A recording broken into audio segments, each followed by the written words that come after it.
ተለወጠ? እናትህ የማንም መጫወቻ ስትሆን እንዴት ዝም ማለት አስቻለ? ፍቺኝና እጠብቅሻለሁ። እሺ ውሸታም ነህ። እኔም ፍቺኝ ካልክ በኋላ ወይዘሮ ወርቄ በድጋሚ ወንደሰንን ለማስገደል ገዳይ ቀጠሩለት። እንዲሁም ደግሞ የገዛ የልጃቸውን ልጅ አስወረዱ። ፀሐዬ ግን እዚህ ጋር ምን ሆና ነው? ምክንያቱም ከወይዘሮ ወርቄ ሀሳብ ጋር የተስማማች አስቻለውም ለማስለቀቅ እሺ ልጄን አስወርዳለሁ፣ እናንተ ብቻ እሱን ልቀቁት ብላለች። እፈተዋለሁ፣ ልጁንም አስወርዳለሁ። እንዲህ ማድረግ አልነበረባትም ነበረ። ሰላም ሰላም፣ ውድና የተከበራችሁ ውድ ቻናል ቤተሰቦች እንዴት ናችሁ? ደህና ናችሁ ወይ? ዛሬም የእናት ክፍል ድራማ ነው ይዤላችሁ የመጣሁት። እስከ ቪዲዮ ፍጻሜ ድረስ አብራችሁን ቆዩ። ወይዘሮ ወርቄና ፀሐዬ ስንሄድ ወይዘሮ ወርቄ ከተፍ እያሉ ነው አስቻለው ጋር ለመሄድ ማለት ነው። ፀሐዬም አስቻለውን ባየሁት ብላ እንግዲህ ወይዘሮ ወርቄን ከመከታተል ወደ ኋላ አለችም። እነሱን እየተከታተለች ነበር። እኔ መጀመሪያ ላይ ወንደሰንን ፈተው ወንደሰን እንዳይመታቸውና እንዳያገኛቸው ወንደሰን መቆም ስለቻለ ነይና ከኋላዬ እየተከተልሽ ጠብቂኝ እይልኝ ያሏት ነበር የመሰለኝ። ግን ደግሞ ወይዘሮ ወርቄ ደግሞ ቀየስ ብለው ከፀሐዬ ጠፍተው እንግዲህ አስቻለው ጋር ሽልክ ብለው ገብተዋል። ወይዘሮ ወርቄም አስቻለው ጋር እንደደረሱ ልጄ ወንደሰን እያሉ እንግዲህ እጃቸውን እያወናጨፉት ነበረ።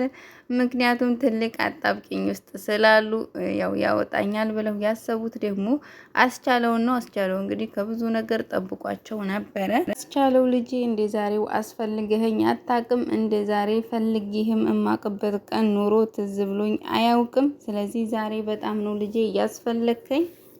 ሞትብህ ነው እናትህ እንድትሞትብህ አትፈልግም አይደለም ወይ? ይነኛለህ ሆይ? አስቻለውም ያው ታግቶ ስለነበረ ውሃን ያለ ምክንያቱም ወይዘሮ ወርቄ ውሃም ሆነ ምግብ እንዲሰጠው ስላልፈቀዱ ውሃ ነበር ያለው። ወይዘሮ ወርቄ እኔ እናትህ እንደዚህ ተጨንቄ እያለሁ አንተ ደግሞ ውሃ ትላለህ ሆይ? አስቻለውም እማዬ ውሃ ስጭኝ በሚላቸው ሰዓት እኔ ነፍሴ እዚህ እየተጨነቀ አንተ ስለ ውሃ ነው ወይ የሚያሳሳስ? ውሃ ትላለህ አንተ ራስ ወዳድ የሆንክ ልጅ ከኔ ውሃ በለጠብህ ሆይ? እማዬ ውሃ ስጭኝ በጣም ነው እየጠማኝ በሚላቸው ሰዓት ወይዘሮ ወርቄም ውይ የዘንድሮ ልጅ ብለዋል። እንግዲህ ወይዘሮ ወርቄም አሁንም ማለት ልጃቸውን ከማሰቃየት አሁን ራሱ አልተመለሱም። ባለፈው ክፍል ላይ አይታችሁ ከሆነ ፀሐዬን ይቅርታ አድርጊልኝ፣ አንቺን እኮ ያልበደልኩሽ በደል የለም። ስለዚህ አንቺ ለፈጣሪ ተናግረሽ ነው ፈጣሪ እንደዚህ እያሰቃየኝ ያለው። ስለዚህ ይቅርታ ብለው እግሯ ላይ ወርቀው እሷም ይቅርታ አድርጌልዎታለሁ ተነሱ ብላቸው እንግዲህ ሶፋ ላይ ራሱ ልትቀመጥ ስትል አይ ሶፋ ላይ የሚሆን እዛች አለች ትንሽዬ ወንበር እሷ ላይ ተቀመጪ ብለው እንግዲህ እዛም ልትሄድ ስትል ደግሞ ችግር የለውም ይሄ ግፌና ይሄ ኃጢአት እኮ ነው ለዚህ የዳረገኝ፣ ስለዚህ ሶፋው ላይ ተቀመጭ ብለው ነበርና ይሁን የእውነት ግን እንደዚህ ያለ ሰው አለ። በአንዴ ቅይር አንዴ ሰው አንዴ ሴጣን፣ ምንም ጸባያቸው የማይጨበጥ ሰው ማለት ነው። እና የሆነ ሰዓት ጥሩ ሆኑ ተለሳለሱ ሲባል መልሰው ደግሞ ወደዛው ወደ መጥፎ ስራቸው ይገባሉ። እኔ ባለፈው ክፍል ላይ ፀሐዬን ይቅርታ ሲጠይቋት በቃ ጥሩ ማለት ያው ከክፋታቸው የሚመለሱና ወደ ጥሩ መንገድ የሚሄዱ መስሎኝ ደስ ብሎኝ ነበር። እነሱ ግን ከክፋታቸው ከተንኩላቸው አልተመለሱም። ጭራሽ ደግሞ አሁን ላይ ወንደሰንን ለማስገደልም ያው ገዳይ ቀጥረዋል፣ ቅጥረኛ ማለት ነው። እሱም እንግዲህ ይግደለው አይታወቅም። ሰተት ብሎ ወንደሰን ቤት ገብቷል። ወንደሰን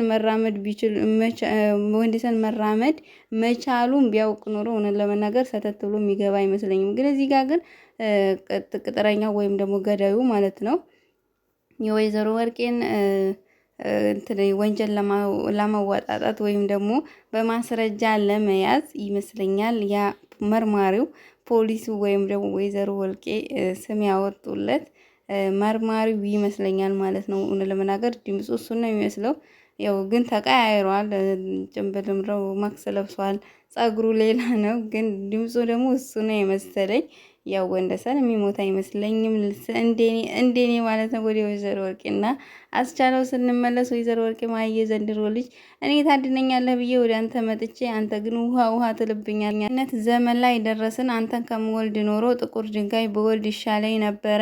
አመዳም ነህ ደግሞ ምን ትመስላለህ በሚሉት ሰዓት ማየ የልጄ በሚሉት ሰዓት እንግዲህ አስቻለውም ፍቺኝ ነው ያለው። ምክንያቱም ምንም ማድረግ አልቻለም። በጣም ነው የተዳከመው። እሺ ፈታሃለሁ ግን ደግሞ በአንድ ሀሳብ ከተስማማን ብቻ ነው በሚሉት ሰዓት ምንድነው ሲሉት እንግዲህ አስቻለው አላልኩም ወንደሰንን ታውቀዋለህ ሆይ?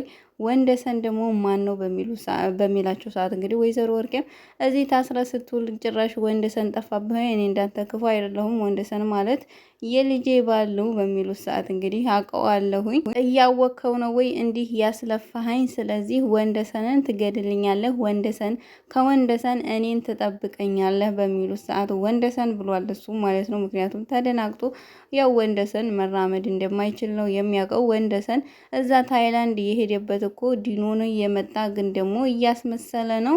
አሁን እኔን ቁም ስቅሌን ነው እያሳየኝ። ስለዚህ አንተ የምትገልልኝ ከሆነ እፈታሃለሁ በሚሉ ሰዓት አስቻለውም እሺ ገለዋለሁ ፍቺ ብሏቸዋል። ወይዘሮ ወርቄ ከፈታው በኋላ ደግሞ እሺ ብለኸኝ ከፀሐዬ ጋር ከዛይ ከማትረባ ሚስት ጋር ውሽማህ ጋር ልጠፋ ነው ወይ? እኔን እናንተ ብልጥ እኔ ሞኝ ነው ወይ የምመስል? ስለዚህ ደግሞ አልፈታህም ብለዋል። ራሳቸውና ልፍታህ ወንደሰንን ግደልልኝ ካሉ በኋላ ደግሞ መልሰው ደግሞ ያሉትን ቃል አጥፈውታል ማለት ነው። እውነት ለመናገር ቢፈቱት እሱም ተስማምቶ ይፈታል ብዬ አስቤ ነበረ። ግን ወይዘሮ ወርቄ እንደው የሚቻሉት ፍጥረት አይደሉም። ወደ ፀሐዬና የወደት ጉዲት ስንሄድ እንግዲህ ፀሐዬም ወይዘሮ ወርቄን ስትከተል ቆይታ ወይዘሮ ወርቄ ስልብ ሲሉባት እንግዲህ ልክ እንደ ሰላቢ ተናዳ ወደ ቤት ተመልሳለች። የት ሄደሽ ነው? ምን ሆነሽ ነው? በምትላት ሰዓት እናትሽ ጠፉብኝ። የት ነው እናቴ የምጠፋው? በምትላት ሰዓት እንግዲህ ወይዘሮ ወርቄን እየተከታተልኳቸው ነበረ አስቻለውን ካገኘሁ ብዬ ግን የሆነ ሰዓት ላይ ጠፉብኝ፣ የት እንደገቡ አላቅም በምትላት ሰዓት የወዲትም እማዬን እኮ እሷ የደበቀችውን ነገር እሷ ካላወጣችው ማንም ፀሐይም ወንድምሽ አይናፍቅሽም ወይ በምትላት ሰዓት ወንድሜን ነው ወይ? ወንድሜን እናቴ ምንም አታደርገውም። ድሮ ላይ ልጅ ሆነን ራሱ ስንጫወት እኔና እሱ ስንወድቅ እኔን ትታ እሱን ነበር የምታነሳው፣ እሱን የምታስበው ልክ እንደ መልአክ ነው። እሱን ደግሞ መቼም ቢሆን አትጎዳውም። ስለዚህ ምንም አይሆንም አታስቢ ፀሐዬ በምትላት ሰዓት ፀሐዬን በጣም ተጨንቃለች። ምንድነው የሚፈልጉት እነሱ እንደዚህ አግተው እስከዛ? ዮዲትም አንቺ ልጇን እንዲፈችላት ነው የምትፈልገው። የዛን ሰዓት እሷም ልጁን ትለቀዋለች በምትላት ሰዓት እንግዲህ ፀሐዬም እሱን ከሆነ የሚፈልጉት እፈታዋለሁ፣ አግብቼው እንደዚህ የሚሰቃይ ከሆነ ፈትቼው ደግሞ ነጻነት የሚኖረው ነጻነት የሚሰጡት ከሆነ እፈታዋለሁ በምትላት ሰዓት እንግዲህ ዮዲትም እንደሱ እንዳታደርጊ እንዳትሸነፊ፣ እንደዛ ካደረግሽ ደግሞ ትሸነፊያለሽ። ልጅሽን ያላባት ልታሳድጊው ነው ወይ? ልጅሽን ያላባት ማሳደግ የለብሽም። ስለዚህ አትፈችውም። ልጅሽን እስከምትወልጅ ድረስ እዚህ ቤት ትቀመጫለሽ። እስከዛ ደግሞ ፈጣሪ ያውቃል ብላ እንግዲህ ለፀሐዬ በምትነግራት ሰዓት ወደ ወይዘሮ ወርቄና አስቻሉ ስንሄድ ደግሞ ወንደሰንን እገለዋለሁ ብቻ አንቺን ልቀቂኝ በሚላቸው ሰዓት እሱ ብቻ አይደለም ልጅህንም ይገዛል፣ ልጅህንም ትገለዋለህ በሚሉት ሰዓት እንግዲህ አስቻለው ምንም ምክንያቱም እንዳጨረሽው ብሏቸዋል። ምክንያቱም የገዛ ልጁ መግደል ግን ተስማምቶ ቢወጣ ይሻለው ነበር። እገለዋለሁ ብሎ ቢወጣ ግን ያው በስተመጨረሻ ወይዘሮ ወርቄን መበቀል ይችል ነበረ። ግን ደግሞ እንዳጨርሸው አላደርገውም አታስቢ ብሏቸዋል ማለት ነው። እውነት ለመናገር እስከ ዛሬ ድረስ አስቻለው ራሱ እዚህ ታግቶ መቆየት አልነበረበትም። ወንደሰንም ቢሆን ይበቃዋል እስካሁን። እንዴ አንድ አይነት ድግሞሽ ሆነብን። ምክንያቱም ምንም የተለየ ነገር የለም። ስንት ክፍል ሆነብን ማለት ነው። አንድ አይነት ወይዘሮ ወርቄን ማስፈራራት፣ ወይዘሮ ወርቄን መቃዠት ወንድ አስቻለው ራሱ ከዛ ከታሰረበት ምንትል ያለ የፀሐዬ ልጅ ራሱ እኮ በጣም ብዙ ጊዜ ሆነ። ለምንድን ነው የማይወለደው? እውነት ለመናገር ልጇ ራሱ እኔ መቼ ነበር ይወለድ? የዛ ውሃ የሰጧት ጊዜ ይወለዳል ብዬ ስጠብቅ ነበረ። ግን የፀሐዬ ልጅ ራሱ ሆዷ ውስጥ እዛው የተመቸው ነው የሚመስለው። እዚህ ወጥቶ ወይዘሮ ወርቄን ማየት የፈለገ አይመስልም። እና ፀሐዬ ራሱ ልትወልድ አልቻለችም። ፀሐዬ መውለድ አለባት። አስቻለውም ከዛ ከታገተበት መውጣት አለበት። ወይዘሮ ወርቄም እንግዲህ አሁን ወንደሰንን ለማስገደል የቀጠሩት ቅጥረኛ መርማሪው ከሆነ እንግዲህ ከዚህ በላይ ማስረጃ አያስፈልግም። ወይዘሮ ወርቄን ይዞ እንግዲህ ከርቸሪ ውስጥ ማስገባት አለበት ማለት ነው። ከዛም በኋላ ደግሞ የገደሉት የባላቸውን ወንጀል ደግሞ እንግዲህ ተመርምሮ መድረስ አለበት። ወይዘሮ ወርቄ እስር ቤት ሆነው እንዴ ታመሱ እኮ ሰዎቹ ምንም ሰላም አጡ ማለት ነው። ወይዘሮ ወርቄ ከታሰሩ ያው የወዲት ጉዲትም ደህና የምትሆን ትመስለኛለች። ግን የወዲትም መቅመስ አለባት የእጇን ማለት ነው። መታሰር አለባት እሷ ራሷ የእናት ግፍ ድራማን ነበር እንግዲህ ይዤላችሁ የመጣሁትኝ። በቀጣይ ክፍል እስከምንገናኝ በዚሁ እሰናበታችኋለሁ። አዲስ ከሆናችሁ ለቤቴ ሰብስክራይብ በማድረግ እንዲሁም ደግሞ አዳዲስ ቪዲዮ የምለቃቸው ቶሎ እንዲደርሳችሁ የደወሉ ምልክቷን በመጫን ቤተሰብ ይሁኑ እላለሁኝ። ለአሁን ጊዜ አሁን ላይ ድራማ ነው እየሰራው ያለሁትኝ። ቀጣይ ሌላ ጊዜ በጣም ጥሩ ጥሩ ነገሮች፣ አስተማሪ ነገሮች ይዤላችሁ የምመጣ ይሆናል።